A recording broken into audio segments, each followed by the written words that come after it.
So the final season of Sweet Tooth has just been released, and after waiting just over a year for these 8 episodes, I'm gonna go out there and say that it was definitely worth the wait. With what I think is actually the best installment of the show, it ended in a way that provided tension, gave us answers to the origin of the sick and the hybrids, and it also had emotions embedded all throughout it.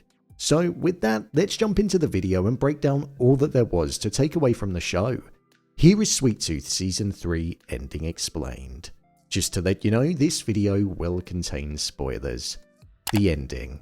When it came to the ending of the show, we saw that Gus, Jepp and Birdie had all made it into the cave that they were seeking out, which contained the blood of the earth. The very thing which was taken from the cave over a century ago by Captain Thacker, which caused the sick to enter the world and for the hybrids to be birthed. Even though they were travelling deep within the cave, they didn't actually know what their true intentions were once they got in there.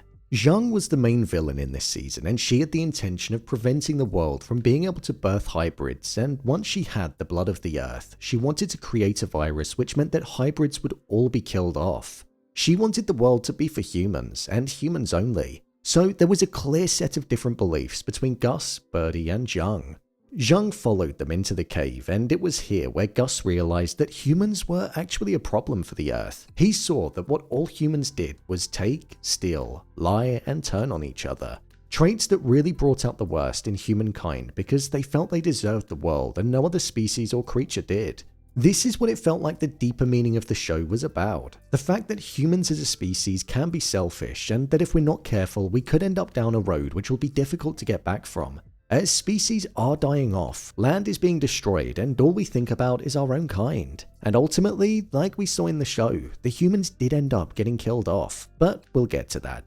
Dr. Singh had betrayed Gus and Jepp and was leading Zhang to the cave with the intention of fulfilling his destiny, which was killing Gus inside of there. However, when it came to doing so, he realized that he wasn't being who he truly needed to be. He was being the worst kind of human, and he didn't want to do that. He was being the person that his wife saw in him just before she left him at the end of Season 2, so with him attacking one of Zhang's guards instead, we saw that he was captured, and Zhang then pulled Captain Thacker's axe out of the tree. This then caused every human to get the sick, and it meant that they were all going to be wiped out in that moment. However, Gus went to the tree and put his blood upon it, and then he saw Richard. Within this scene, they had a discussion over how death was merely a part of life, and that it was okay to move on, and how that was part of the cycle.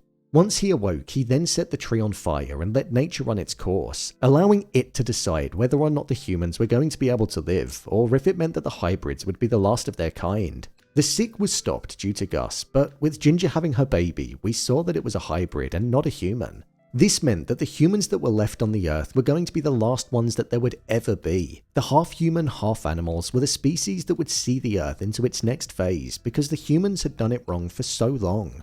During the escape from the cave, Dr. Singh had a moment of redemption where he saved Gus from being crushed by a falling rock. This was him being the person who he should have always been and was looking to make up for the actions that he carried out when he was doing wrong. He became the person that his wife wanted him to be in his final moments. With humanity surviving and them feeling as though they had a chance of redemption now that the sick was gone, it meant that the last humans alive wanted and almost needed to stick together in order to survive. So we saw Zhang's men teaming up with the people that were from the outpost in order to rebuild it and live out the rest of their days there.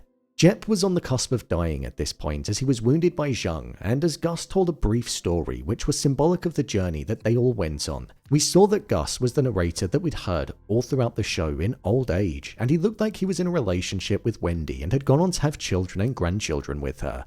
When it came to Jepp, he asked if the big man survived, and at first we saw an empty chair, but then Jepp walked out and they both shared a smile. Personally, I think that the ending is up for interpretation on whether or not he survived. Gus was telling Jepp the story, so he may have given him a happy ending in his final moments, rather than telling him that he didn't make it back.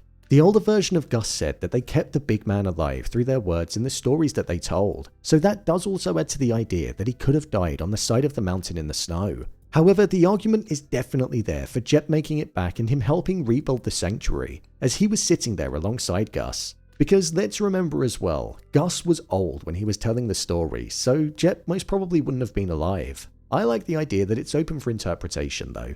With both Jepp and Gus sitting next to each other, the show cut to black and it concluded. showing that the hybrids were going to be the only species that survived once the humans died off, and that they'd have their chance of inhabiting the world freely and leaving it in a better place than when they first arrived there.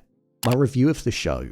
Honestly, I thought this was the best season of the show. I thought season 2 was good, but I think this final season really leaned into the core themes and messages that it wanted to tell, and it also went to a level of darkness that I didn't quite expect. My one major issue with the show though is that I feel it doesn't quite have an identity when it comes to a target audience. There are points where the show feels very PG, but then on other occasions, the language that gets used and some other things that get shown make it seem like it's intended for an older audience, so I do find that a bit of an issue sometimes, and I think that's why maybe the show hasn't had the success that it probably deserves with the story and powerful message, because it almost doesn't know who its audience is.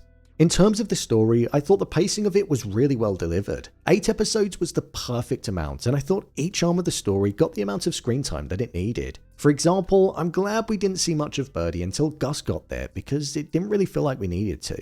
Plus, I also thought that Rosie and her conflict with her mother was something that was really interesting to follow outside of the main story. I actually wish that there would have been more of an arc of redemption with Rosie, because I think she deserved one. Maybe switching her loyalty away from her mother, rather than just stepping away at the end. The performances in this season of the show were also some of the best. I thought Christian Convery did a great job with Gus, especially in the final episode where he was delivering such emotion when asking if it was what the tree wanted, and also when Birdie died. I also thought the characters of Jepp, Dr. Singh, Zhang, and Bear were also really good too. In terms of it being a final season, I thought that it went out the best possible way that it could have done. It was a happy ending, but it was also quite bleak. Knowing that there were going to be no more humans, it meant that the world was never going to be the same again. But at the same time, the planet was almost getting another chance. So it was one which really sat in your mind and made you think about how to feel. Personally, I think this show has actually been quite refreshing to watch. There's not been that much good stuff released on the platform for a while, so it's kind of bittersweet that this was the last season of the show. But I respect the fact that we actually got an ending for it, and it didn't just keep going on and on until it got to the point where the show was a fraction of what it once was. So, there you have it, Sweet Tooth Season 3 Ending Explained. If you want to see more of your favourite shows broken down, then click on the card in the top corner. Or alternatively, you can head over to my channel where you'll find all of my videos. If you want to see what I rate the latest movies that don't quite make the cut to getting a dedicated video on the channel, then head over to my Letterboxd profile. It's where I rate the latest releases in real time. What did you think of the final season of Sweet Tooth? Let me know your thoughts in the comments below. As always, thanks for tuning into the video, and I'll see you in the next one.